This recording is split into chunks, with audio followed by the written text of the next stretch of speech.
कायदा काय पाहिजे? कायदा हा गेम बंद करण्याकरता पाहिजे। तुम्ही खेळणाऱ्यावर कारवाई करून हा विषय संपणार नाही। हा गेम जर बंद करायचा असेल तर त्याचा कायदा एक्सक्लुझिव्हली केंद्र सरकार करू शकतं। मी स्वतः पत्रही लिहिलंय, मी त्या ठिकाणी आयटी मिनिस्टर साहेबांशी बोललो आहे। पुरंदर विमानतळ भूसंपादनासाठी पॅकेज ठरलंय आणि शेतकऱ्यांना आता चौपट मोबदला देण्याचा निर्णय झाला। आपल्या सबअर्बन रेल्वेचे सगळे डब्बे हे मेट्रो सारखे एसी आणि रेट्रोफिटिंग नाही, चांगल्या पद्धतीनं हे डब्बे त्या ठिकाणी येतील की ज्यामध्ये दरवाजेही असतील आणि या ट्रेन एसी असतील आणि कुठलंही तिकीट वाढ याच्यामध्ये केली जाणार नाही। इस्लामपूरच्या नामांतराची घोषणा विधानसभेत विधान परिषदेत करण्यात आली असंही त्यांनी म्हटलंय।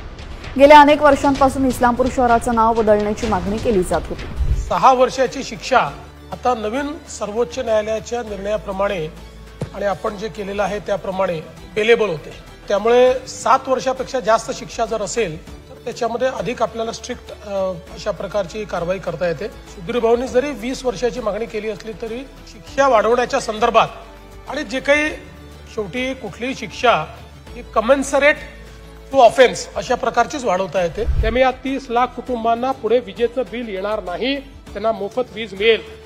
आणि एवढंच नाही तर नुकतंच मंत्रिमंडळाने 0 ते 100 युनिट वीज वापरणाऱ्यांना मोफत वीज मिळावी म्हणून जे 70% आपले ग्राहक आहे, एक राज्याची योजना तयार केली आहे स्मार्ट या नावाने। महाराष्ट्र ऑफसाईक रूफटॉप सोलर या योजनेच्या अंतर्गत आपण राज्याची सबसिडी देऊन त्यांना रूफटॉप सोलर देतोय। यातल्या पहिल्या टप्प्यामध्ये 5 लाख ग्राहकांसाठी 635 कोटी रुपयाची राज्य योजना मंत्रिमंडळाने मंजूर केलेली आहे। आपला प्रयत्न आहे की घरगुती विजेचा वापर करणाऱ्या जास्तीत जास्त लोकांना सोलर देऊन त्यांना विजेच्या बिलापासून मुक्ती द्यायची।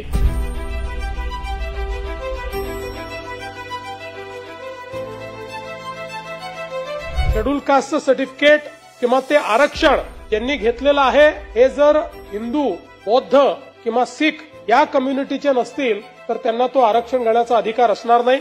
आणि म्हणून सर्वोच्च न्यायालयाने जो काही निर्णय या ठिकाणी दिलेला आहे त्या निर्णयाच्या अनुषंगाने की अशा प्रकारे जर कोणी इतर धर्मियांनी अशा प्रकारचे कागदपत्र देऊन शेड्यूल कास्टचं आरक्षण घेतलेलं असेल तर त्यांचं व्हॅलिडिटी सर्टिफिकेट आणि कास्ट सर्टिफिकेट विहित प्रोसिजर प्रमाणे रद्द करण्यात येईल। कोणी जर या संदर्भात काही फायदे घेतले असतील, सरकारी नोकरी घेतली असेल, नियमानुसार त्याच्यावर कारवाई होईल। कोणी जर खोट्या सर्टिफिकेटच्या आधारावर किंवा अशा प्रकारे सर्टिफिकेट मिळवून त्या ठिकाणी निवडणूक लढवली असेल तर त्याही संदर्भात ते सर्टिफिकेट रद्द झाल्यानंतर त्यांची निवडणूक रद्द करण्याची या ठिकाणी कायद्यातच तरतूद आहे, त्यामुळे ते देखील केलं जाईल।